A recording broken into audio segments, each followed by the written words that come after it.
Iyan ko lang yung para sa mga uuwi ngayon na kukuha ng e-travel. Ito guys, kailangan ang ano ninyo is itong ano na to, Google Chrome talaga.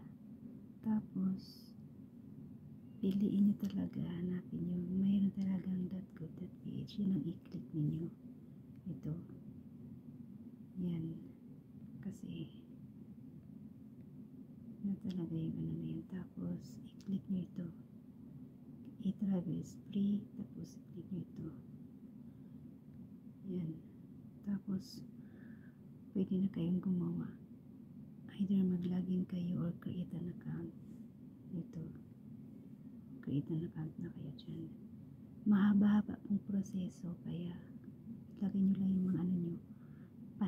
Patience is the key talaga, yan ang ano nyo, kasi ano, mahaba-haba. Tapos sa phone nyo, hindi na kailangang i-print kasi meron na yung QR code.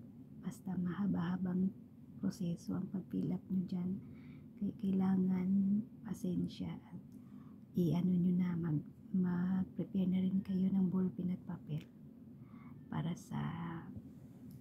hindi na kayo magkalituhan.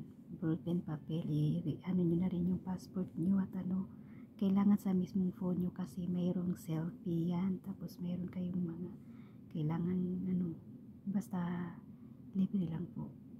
Diyan lang kayo mag-fill up, dito lang kayo gumawa, libre yan.